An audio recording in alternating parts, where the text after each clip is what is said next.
After participating in a reality show for married couples, I had an awakening. I realized I was the villainous side character in a story, and my hastily-wed husband, Giles Hollingworth, was the antagonistic business tycoon. Our existence was merely to highlight how truly in love and virtuous the main characters were. Thinking about how Cedric Chalkley would end up with a tragic fate trying to avenge me, I walked over to where he was sleeping on the floor and cooed, "Darling, come cuddle." After our hasty marriage, my agent Hester Wheatley approached me about participating in a reality show for married couples. I rejected the idea without a second thought. Not only because I barely knew my new husband Cedric Chalkley, but also because my ex Crispin Swan and my former best friend Audrey Lark were also potential guests on the show. To make matters worse, the show's investor was the company that Crispin and Audrey worked for. Initially, when Crispin cheated on me with Audrey, they smeared my reputation, claiming I was the other woman. Their careers then skyrocketed, while I was pushed to the fringes of the entertainment industry. The reason they invited me to this show was obviously to use Cedric and me as their punching bags. Just like countless times before, they wanted to boost their popularity by tarnishing my image. So I couldn't help but refuse. "No way. Darling, I know you're not happy about it, but we can't turn down good money, can we? Do you know how much the production is offering?" Hester pressed. "How much?" I asked. Hester held up 5 fingers. £5 million. Bloody hell. I couldn't help but feel tempted. "But I agree, and Cedric also," I started to say. It had been a month since we got married at the registry office, and I hadn't had any contact with him. To my surprise, Hester cut me off before I could finish. "You don't need to worry about that. Cedric has already agreed." I was stunned into silence. The reality show was set to be filmed in a picturesque village called Local Council, located in the neighboring county and touted as the most beautiful village in the area. Cedric Chalkley texted me to say he had some last-minute business to attend to and would be arriving late. I usually sat alone in the vehicle arranged by the production team. The car swayed gently as it traveled along the road. In a daze, I found myself in a room, and suddenly my mind was filled with the plot of a novel called Great Expectations. In the novel, Crispin Swan and Audrey Lark were the main characters. And I was the malicious female character. During the filming of the married couple's reality show, I seemed to lose my mind. With just a few casual provocative words from Audrey Lark, I had an emotional breakdown. In front of the cameras, I accused Crispin Swan of being unfaithful and expressed my deep feelings for him. Unaware of the truth about Crispin Swan's infidelity, internet users viciously attacked me, calling me shameless. After the show finished filming, I fell into depression and eventually passed away. Cedric Chalkley, whom I had treated coldly since our hasty marriage, avenged me by orchestrating a car accident that killed himself along with Crispin Swan and Audrey Lark. I was startled awake by a loud crash. I realized that our production team's vehicle had collided with another car. They needed to sort out the insurance, which couldn't be resolved quickly. Fortunately, we weren't far from the filming location, so we could walk the rest of the way. Due to delays on the road, I arrived late. When I got there, the other 3 pairs of guests were already seated. There was an elderly couple of artists, a middle-aged couple of famous film stars, Crispin Swan and Audrey Lark, and my hastily-wed husband Cedric Chalkley. By all accounts, I was the least famous among them. The show was touted as the most heavily invested reality program in history, using a live broadcast format. For the sake of secrecy, the production team hadn't released the list of participants before filming began. I was still on camera. The comments section exploded. "Bloody hell! How has Mabel Quartermain not entered showbiz yet? Has she no shame? What rotten luck for my idols. I bet joining this show is just a front. She's clearly not over Crispin Swan." As soon as I sat down, Audrey turned to me with feigned concern. "Mabel, where's your husband? What business is it of yours who my boyfriend is?" I snapped. Audrey's face paled at my words. Then, unease crept into her eyes. "Mabel, you're not still after Crispin, are you?" Before I could respond, Crispin embraced Audrey. "Darling, don't worry. You're the only one I love." Then he glared at me. "Mabel Quartermain, give it up. I'll never fancy you. You can't hold a candle to Audrey." Since my reputation was already in tatters, I wasn't about to indulge them. I stood up, hands on hips, and pointed at Audrey. Are you bloody mental? Have all the men in the world dropped dead? Why on earth would I fancy Crispin Swan? And you, Crispin Swan, do us all a favor and take a good look at your mug in the mirror, would you? My husband is 1,000 times more handsome than you. Fancy you? I'd have to be blind. That's what I said, but to be honest, I wasn't entirely sure myself. The wedding registration had been such a rush, and Cedric Chalkley had taken the marriage certificate with him. To tell the truth, I'd already forgotten what Cedric looked like. But I remembered he was very handsome. Unsurprisingly, the internet exploded with memes. Audrey Lark was just being kind to Mabel Quartermain, and look how Mabel responds. How vicious! Exactly! My darling Audrey is just too kind for her own good, sigh. Some people also commented, is it just me, or does Audrey seem a bit catty? She's been going on and on since Mabel arrived. These comments were quickly drowned out by Crispin Swan and Audrey Lark's fans. Everyone was more focused on how I praised my husband. Bloody hell! Mabel Quartermain must be delusional. Crispin Swan is the hottest A-list celebrity in British entertainment. I've never seen anyone more handsome than Crispin Swan. What on earth is Mabel Quartermain on about? Just the other day, the gossip rags were saying her surprise husband was some balding, ugly old man with a big gold chain. Who does she think she's fooling? She'll be caught out soon enough and end up with egg on her face. Just as the internet was going wild, accusing me of talking rubbish and insisting my husband must be some great ugly brute, a deep, magnetic voice suddenly spoke up. I apologize for being late. All eyes turned towards the source of the voice. Suddenly, everyone was stunned. Clear brows, delicate features, distinctively defined. A simple suit adorned his frame, accentuating his tall, slender figure. His every move exuded an innate nobility and elegance. Handsome! He was incredibly handsome. The striking face of Cedric before me merged with the blurred memory in my mind. I couldn't help but swallow. Indeed, even in my tipsy state, my aesthetic judgment wasn't impaired. As I admired Cedric's breathtaking visage, I couldn't help but recall the backstory mentioned in Great Expectations. He had grown up without parental affection, lacking love at home. And later, for my sake, he had met such a tragic end. Thinking about it, my heart tightened. Regardless of whether the content of the novel was true or false, I wouldn't let such a tragic ending happen again. I would cherish my husband. Having come to this realization, I approached him proactively. Darling, you're here. Calling out sweetly to Cedric, I took his arm and walked towards our seats. The gentleman, after a brief pause, naturally fell in step beside me. Meanwhile, the others gradually came back to their senses. Audrey stared at Cedric, her eyes nearly popping out of her head. Her gaze was a mix of shock, resentment, and intense emotions. She and I were former childhood friends and best mates. She always wanted to take what was mine.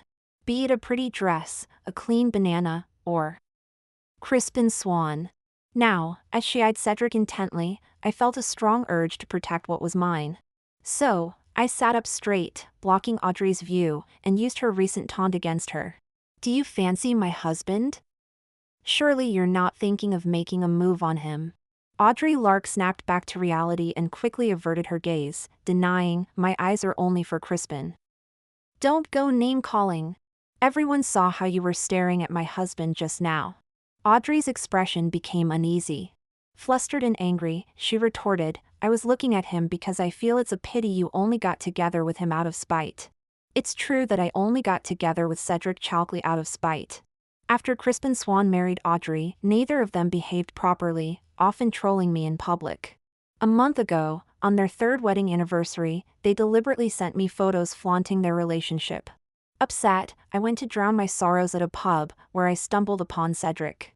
Then, in a fit of anger, I dragged him to the register office to get married. Now, I'm not a fool, of course I wouldn't admit to Audrey's claim. Cedric is sensitive, and I didn't want him to overthink and get upset. I quickly grabbed his hand and said sincerely, Darling, I love you, truly. He received my gaze intently. The man's eyes were deep, his pupils flickering slightly. Then, a smile spread across his lips, as do I. In that moment, my heart skipped a beat. In the memes, most were fans of Crispin Swan and Audrey Lark trolling me. But a small portion of the audience could see through it all. As a live reality show featuring married couples' daily lives, the program was set to run for at least a week. This meant that everyone would be living in the local council for the foreseeable future. The first stage of the show involved drawing lots to choose houses. Cedric and I ended up with a decent place, with the only downside being that we were neighbors with Crispin Swan and Audrey Lark. What rotten luck! After selecting our houses, everyone prepared to move into their temporary homes. In most couples, the husbands were carrying the suitcases. Not wanting Cedric to strain himself, I immediately grabbed our 2 suitcases and set off. To prevent Cedric from taking them from me, I walked as quickly as I could. Once we reached our house, I promptly set down the luggage and turned to Cedric. "Are you hungry?" He nodded, and I dashed towards the kitchen. "Wait here, I'll make you something." Before I could even enter the kitchen, Audrey's snarky voice drifted over from next door. "Mabel, we women shouldn't be too subservient in front of men." I rolled my eyes at her. "I'll treat my husband however I like, thank you very much." No need to be jealous. Ignoring her sour expression, I walked into the kitchen. The selection of ingredients was sparse and not particularly fresh. It was clear these weren't provided by the production team, but leftovers from the previous occupants. But I was determined to make the most of it. When I emerged from the kitchen, I noticed that Cedric hadn't been idle while I was cooking. He was busy clearing the weeds and debris from the garden. I was about to tell him not to bother when I saw Audrey sashaying towards him. "Cedric, I feel I should warn you. Mabel's never quite gotten over my husband, Crispin. You'd do well to keep an eye on her." Cedric didn't even dignify her with a reaction. But Audrey, ever tactless, pretended to leave. As she turned, she deliberately stumbled, falling towards Cedric. I was furious. "How dare you try to seduce my husband? I'll tear you apart." I charged towards Audrey Lark. I kicked her away and, before she could get up from the ground, I straddled her and started pummeling her wildly. I landed several blows before she came to her senses and struggled to sit up and fight back. As I continued to rain down hits on her body, she reached for my hair. At that moment, Cedric Chalkley stepped in first. "Mabel, don't stoop to her level," he said, moving to break up the fight. While he appeared to be separating us, in reality, my attacks on Audrey continued unimpeded, while Cedric blocked all of Audrey's attempts to harm me. It wasn't until the production team contacted Crispin Swan that the altercation finally ended. When Crispin arrived, I was standing proudly behind Cedric, like a victorious general. Audrey sat on the ground, disheveled and crying, covering her face.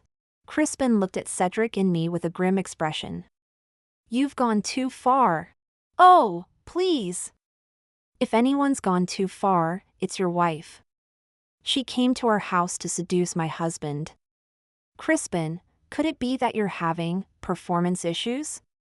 You can't even keep your wife interested anymore. You're talking rubbish." Audrey stopped crying long enough to retort. "I'm not." "Crispin, why don't you check the production team's footage? You'll see for yourself." With that, I didn't give them another glance.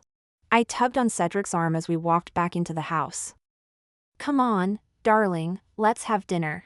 "All right," Cedric agreed. At the dinner table, I kept putting food on his plate. "How is it? Does it taste good?" Cedric nodded as he took a bite. "It's delicious." Time flew by, and soon it was evening. The other 3 couples were all genuine married pairs, but Cedric and I, although we were also legally married, we had never shared a bed. If we were to sleep together, it might be a bit awkward. Perhaps sensing my thoughts, he voluntarily offered to sleep on the floor. I found his gesture considerate, yet slightly self-deprecating. Was I not attractive enough? He didn't seem to want to share a bed with me. Following my principle of pampering my husband, as soon as Cedric lay down on the floor, I slipped into his blanket. I hugged him tightly. "Darling, let's cuddle." The man's body stiffened. When he spoke, his voice was even deeper than usual. "Mabel, the floor is cold." "I don't care." I hugged him even tighter. "Wherever you sleep, I sleep." "Well then, shall we sleep on the bed together? All right, I nodded with a smile, my goal accomplished. I was about to get up and go to the bed, but unexpectedly, Cedric scooped me up in his arms and carried me to the bed, where we both snuggled under the covers. The next morning, I, who had planned to impress Cedric with my domestic skills by waking up early, accidentally overslept. I was awakened by a delightful aroma. Swallowing and following the scent, I walked into the kitchen to find Cedric wearing an apron, preparing breakfast. His sleeves were rolled up, revealing his muscular arms. From my vantage point, I could see his flawless profile. The early morning sun shone through the window, bathing my boyfriend in a golden light. He looked divine and irresistible. So handsome. I instinctively reached for my phone to take a picture, only to remember that the production team had collected our phones yesterday. As Cedric and I finished breakfast, we noticed smoke coming from the kitchen next door. Crispin Swan and Audrey Lark ran out of their kitchen, their clothes smoldering. The production team quickly sent people to the scene. Having washed up and tidied themselves, Crispin and Audrey gave up on cooking and each ate a slice of toast. The town crier's voice rang out, summoning everyone to gather at the village green. Cedric and I set off towards the meeting place arranged by the production team. It was the first day, and the production team allowed us to plan our own activities. The elderly artist couple suggested, "The village pond seems ready for harvesting. Why don't we all go fishing together?" "Sounds good," the middle-aged actor couple nodded. Cedric and I had no objections. Crispin and Audrey looked uncomfortable, seemingly reluctant, but as everyone else had agreed, they nodded grudgingly. The local council was much like other villages, with residents working from home and the elderly tending to their gardens. The village pond had been drained, exposing the fish, which now needed to be collected manually and loaded onto trucks for sale. When we offered to help catch the fish, others excitedly told us how we could assist. There were two tasks we could do. Either put on the clothes we had prepared and go into the pond to catch fish, or stand on the shore and help pick up any fish that fell on the ground instead of into the truck. Clearly, standing on the shore was the easiest job. The middle-aged actor couple eagerly suggested that the older artist couple should stand on the shore. Crispin Swan quickly interjected, "Audrey's anemic. I'm worried she might faint in the pond and cause trouble. Why don't we stay on the shore?" The other two couples looked somewhat displeased but agreed without making a scene.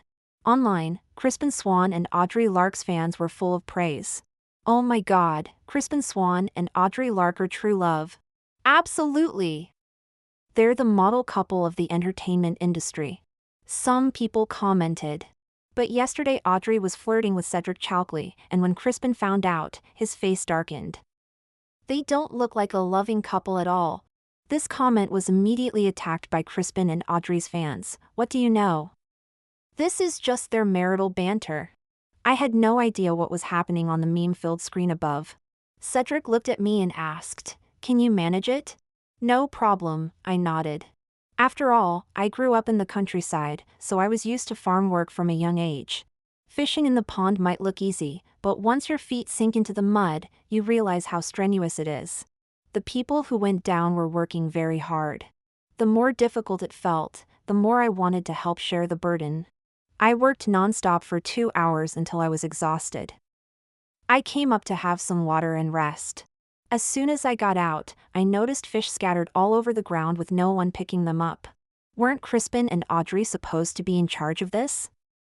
Where were they? I looked around and was stunned when I saw Crispin and Audrey. Good grief, these two. One moment Audrey was wiping sweat off Crispin's brow, the next Crispin was helping Audrey open a bottle cap. Then Audrey playfully punched Crispin's chest, and Crispin gently tapped Audrey's nose. They were being as lovey-dovey as possible while not doing a lick of work. Catching my gaze, they showed no shame at all. Instead, they seemed smugly pleased, thinking they had gotten under my skin again. "I'm going to the loo," Audrey said, sashaying away.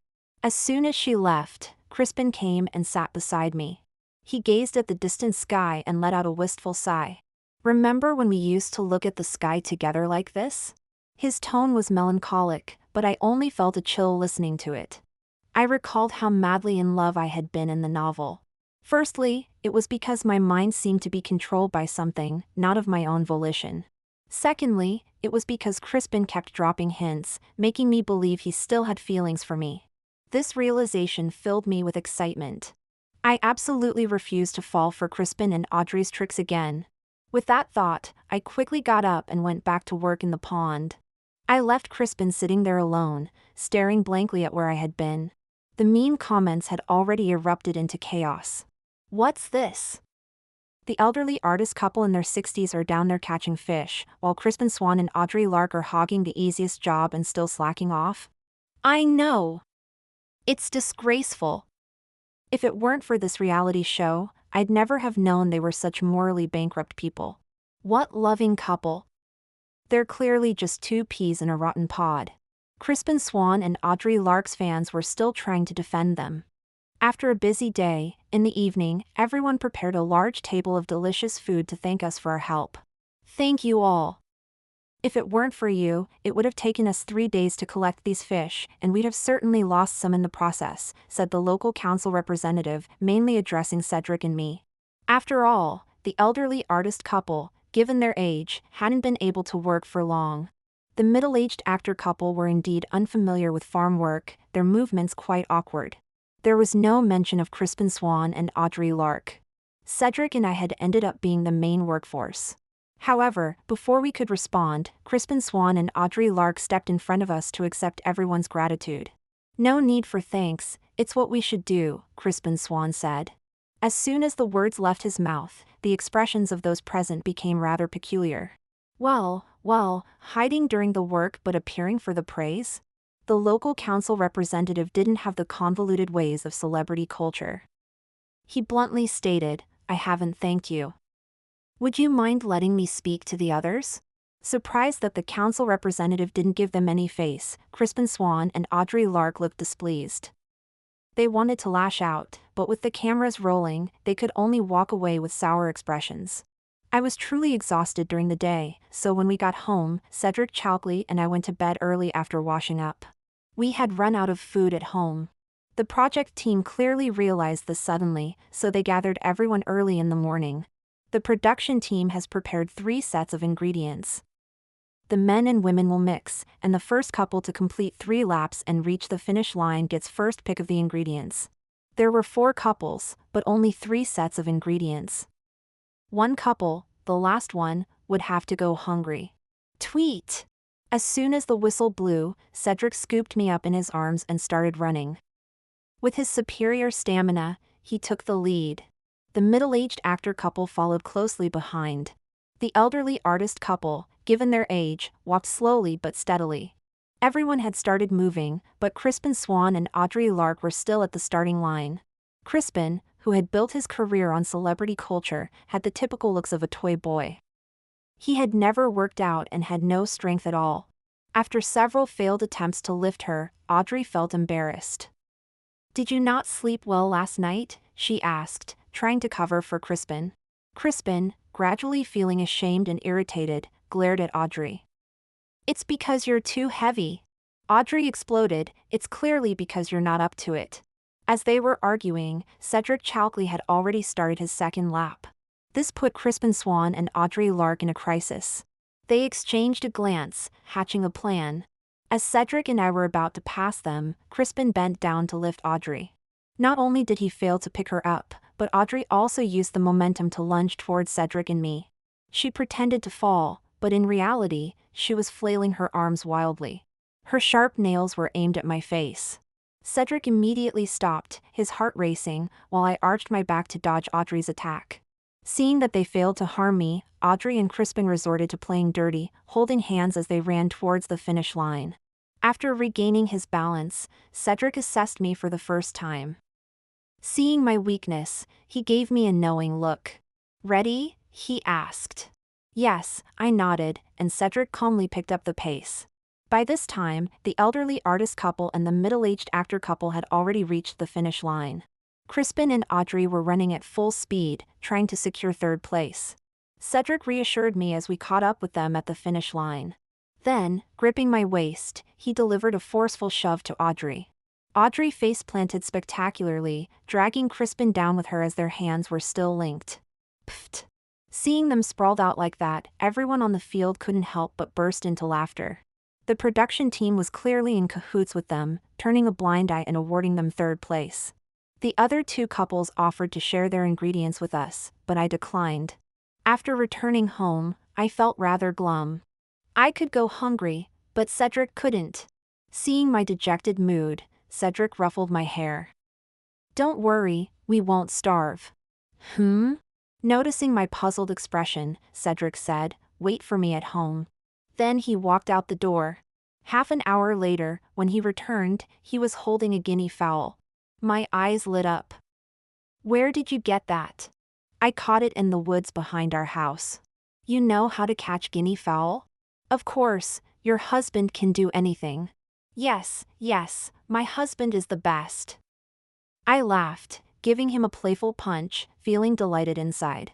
I really did strike gold with him. He's brilliant at everything, always coming first. "I'll go cook for you then." "No need, I can handle it." Cedric moved towards the kitchen. I insisted, "You're my husband, I want to pamper you." "I can pamper you too." We discussed it and finally decided that Cedric would prepare the guinea fowl, and I would do the cooking. While Cedric was dealing with the bird, Crispin Swan came over. "We have food and don't want you to go hungry, so we could eat together." Crispin's pompous manner made me laugh. It sounded nice, but it was clear that neither he nor Audrey knew how to cook, and they wanted us to do the work. "No need, you'd better leave." Crispin tried to persuade us again. I grabbed a nearby broom and waved it at him. "Get lost." Afraid of being swept, Crispin quickly backed away. But seemingly unwilling to give up, he darted to my side, shoved something into my hand, and then ran off. I looked at the object in my hand, bewildered. Crispin had actually slipped me a note? This was definitely going to cause trouble. I shouted at the top of my lungs, "Cedric! Someone's trying to set me up." Cedric Chalkley rushed over immediately upon hearing my voice, looking at me with concern. "What's wrong?" "Look at this." I opened the note and handed it to Cedric. As Cedric unfolded the note, I leaned in close. It read, 8 p.m., meet at the copse at the edge of the village. I quickly told Cedric, "Crispin Swan gave this to me." Instantly, Cedric's face was clouded with anger. He stormed towards the neighboring house. I couldn't stop him. Given how weedy Crispin looked, even if it came to blows, my husband would surely win. The cameras had captured Crispin's quick movement of passing me the note earlier, but they certainly wouldn't know what he'd done. I wanted all the viewers to see just how despicable Crispin was. When I heard wailing coming from next door, I went over. I saw Crispin, battered and bruised from Cedric's beating. If the show's crew hadn't intervened, I truly believed Cedric would have crippled Crispin. "This is too much. I'm calling the police." Audrey Lark shouted. I wasn't scared at all. "Go ahead. Your husband came to our house to slip me notes. All the viewers can see that now. Go on, call the police. It's not my reputation that's being dragged through the mud." Hearing this, Audrey's face turned sour. "Your name calling," she accused. "Oh yes, of course. I suppose this isn't Crispin's handwriting on the note then?" I retorted. With that, I turned the note towards the camera, letting the viewers get a good look. Suddenly, Audrey lunged forward, snatched the note, and forcibly swallowed it. Well, that was certainly committed. Not wanting to waste any more time on them, I walked over to Cedric and took his hand. "Darling, did you hurt yourself?" Cedric nodded, then brought his hand close to my lips. "Love, kiss it better?" I cradled Cedric's hand and gently blew on it. Nearby, Crispin coughed up blood, his eyes rolled back, and he fainted. The memes were already going viral. I'm starting to think there's more to this story of Mabel Quartermain seducing Crispin Swan. Looking at it now, it seems like Crispin and Audrey are the ones with ulterior motives. Crispin Swan and Audrey Lark's fans were still trying to defend them. Other netizens weren't having it. Meanwhile, the show's producers were still desperately trying to placate Crispin and Audrey. After dinner, Cedric and I snuggled up in our pajamas under the duvet. As a normal woman, I couldn't help but have some naughty thoughts about the well-built man beside me. My hands started to wander over Cedric's body. There were cameras in the bedroom too, but my actions were hidden under the covers, so Cedric could only gently protest, "Behave, darling." Cedric got up and walked a few laps around the garden. When he came back, he took a box out of his suitcase and handed it to me. "I brought you a gift for being on the show," he said. A gift? I was instantly filled with anticipation. I opened the gift box to find a beautiful sapphire necklace. The sparkling jewels immediately captured my heart. "It's gorgeous!" I exclaimed. Seeing how happy I was, Cedric's lips curved into a smile. "I'm glad you like it." What I didn't know was that the memes were buzzing again. "Blimey! Isn't that the necklace that was auctioned at that famous auction house? It supposedly went for £10 million. £10 million? You must be mistaken, mate. How could Mabel Quartermain possibly have found a husband that loaded? I'm starting to think Cedric Chalkley might be that big shot I caught a glimpse of before." It was obvious that Crispin Swan and Audrey Lark's true colors had been exposed during the live broadcast, and their public image must have been shattered. As a result, both of them kept a low profile for the next few days, not causing any trouble. The program had been filming for over a week, with more than half the time gone. Just when I thought we would have a peaceful time for the rest of the shoot, another drama unfolded. The production team arranged for each participant to gather ingredients separately. I was assigned to forage for greens at the foot of the hill behind the village. As I was engrossed in my task, Crispin Swan suddenly appeared. "Mabel, what's wrong? Why are you so cold towards me? Don't tell me you've really fallen for Giles?" I was surprised by Crispin's sudden appearance and realized that my camera crew had vanished without a trace. The production team had always been in cahoots with Crispin and Audrey. Alarm bells started ringing in my head. It seemed that Crispin and the production team were conspiring to set me up. "Come off it, Crispin. Can you stop pretending to be the romantic hero? You cheated on me with Audrey, and you too ruined my life. Are you planning to torment me forever?" "Mabel, I was wrong. After being with Audrey, I realized that you're the one for me. Even if you've realized that, it's too late. Giles is the only one I care about now." I started backing away as I spoke. Crispin, seeing through my intention, grabbed my wrist. Despite being physically weak compared to other men, he was surprisingly strong when dealing with me. As I struggled to break free, Audrey suddenly appeared. At that moment, Crispin abruptly embraced me, then shoved me away, shouting at me, "Enough! Mabel Quartermain, Audrey is the only one I love. Stop clinging to me and trying to ruin my life." Audrey's cameraman captured the crucial moment without hesitation. Audrey stepped forward and pleaded, "Mabel, please leave us alone, will you?" My heart sank. I had fallen into Audrey and Crispin's trap after all. From the cameraman's angle, it would certainly appear as if I was the one clinging to Crispin. The other guests, including Cedric, had appeared at some point. Audrey was quick to make her move. "Cedric, this is your wife. She was just all over my husband and wouldn't let go. She's been trying to seduce Crispin multiple times since we've been together." To my surprise, Cedric didn't hesitate to believe me. "I want to hear the truth from my wife," he said firmly. His trust moved me deeply. I pointed at Crispin and Audrey, saying they conspired with the production team to set me up. At these words, Crispin and Audrey looked as if they had been insulted, their anger palpable. "Mabel, have you no shame?" Audrey exclaimed. "You were throwing yourself at Crispin, clinging to him, the viewers all saw it. So you're dead set on throwing this mud at me, aren't you?" I said, my voice steady despite the accusation. "What mud? Mabel Quartermain, stop being so stubborn. It's clear as day that you're the one with no shame." Audrey Lark spat back, her eyes flashing with anger. "Well, if that's how you see it, you'll have to take responsibility for your own actions, won't you?" I replied, my tone deceptively sweet. Under the anxious gazes of Crispin Swan and Audrey Lark, I pulled out a voice recorder and pressed play. I had no choice, I'd been set up by Crispin and Audrey far too many times. Plus, the investors for this show happened to be from the company Crispin and Audrey worked for. Sensing another trap, I'd secretly brought along a recorder. Suddenly, Crispin's voice filled the air. Mabel, what's wrong? Why are you so cold towards me? Don't tell me you've actually fallen for Cedric? Mabel, I'm sorry. It's only after being with Audrey that I've realized you're the better one. These brief sentences not only revealed that this whole situation was a trap set by Crispin and Audrey, but also cleared my name of being the other woman. The real homewrecker was Audrey. Realizing what had just happened, Crispin and Audrey's faces turned ashen. Dropping all pretense, they frantically turned to the crew. What are you waiting for? Cut the live stream now. At this moment, Cedric Chalkley said, I need to step out for a moment. I nodded. The director was about to interrupt the live stream when he received a phone call. His expression changed dramatically. Yes, of course.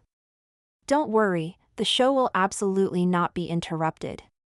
We guarantee it will continue as normal, he said, his tone suddenly as subservient as a yes man. This director, who usually held such a lofty position in the entertainment industry, was now bending over backwards to please whoever was on the other end of the line. Meanwhile, the memes were savagely attacking Crispin Swan and Audrey Lark. Bloody hell! So they're the real villains. Mabel Quartermain was betrayed by her own boyfriend and best friend, and then pushed to the fringes of the celebrity world.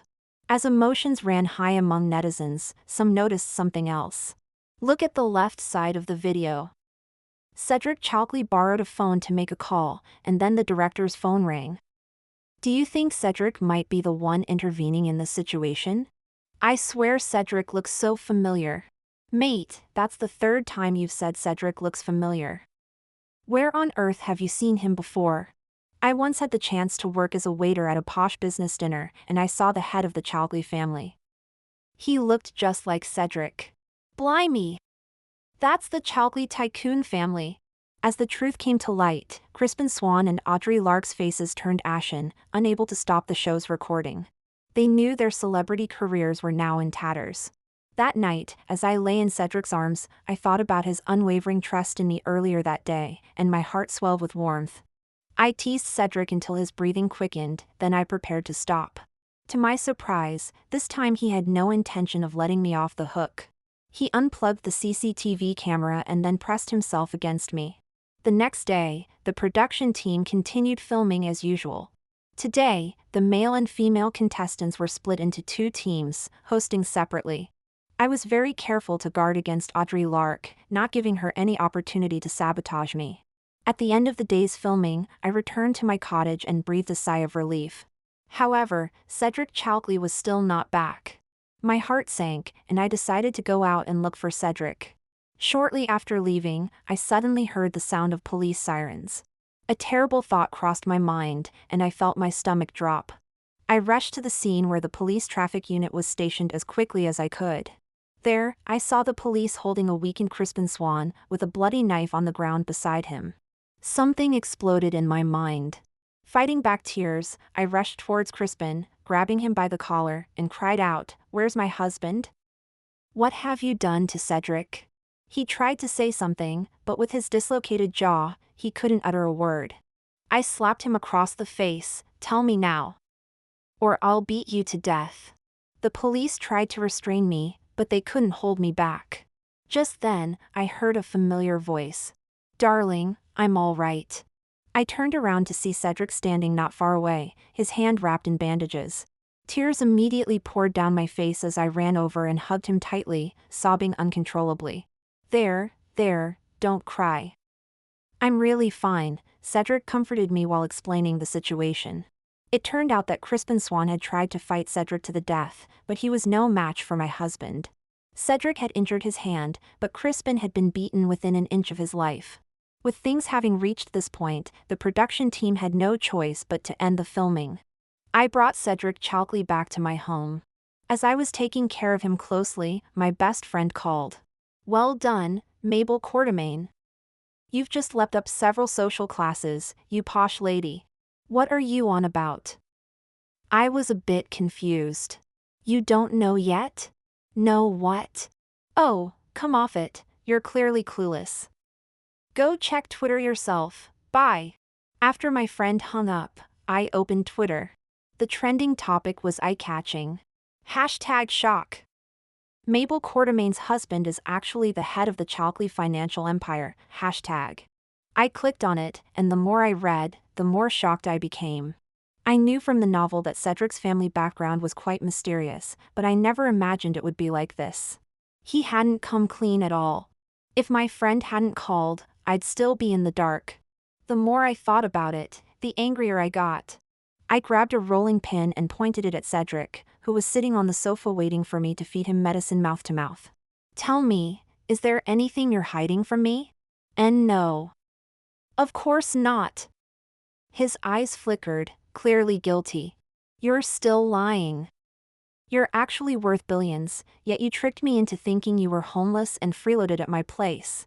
Hearing this, Cedric let out a huge sigh of relief. Phew, you scared me. I thought you'd found out I was faking my hand injury so you'd take care of me and we could cuddle. As soon as he said it, Cedric covered his mouth. I completely lost it. Oh, brilliant. So your hand isn't even injured. I tried to hit him with the rolling pin, but he ran around the room dodging me. As he ran, he apologized. Darling, I'm sorry, I'm really sorry. I didn't mean to hide it from you, I just wanted to join the show together to build our relationship. And the hand injury too, I just wanted to live with you. No matter how Cedric tried to placate me, I couldn't shake off my anger. Until he pinned me down on the bed. Afterwards, as I lay in his arms, I asked curiously, when did you first fall for me? The moment I laid eyes on you, he replied. Really? According to the plot of Great Expectations, he would give his life for me. Cedric nodded, no longer holding back. Back then, I thought no one in this world could love me. But you, in your drunken state, melted my heart by offering me a home. So that's how it was. But it was just a drunken jest on my part, yet Cedric had taken it to heart. Feeling a twinge in my chest, I hooked my arms around his neck and initiated a kiss on his lips. Darling, you deserve the best love this world has to offer. As do you, he responded.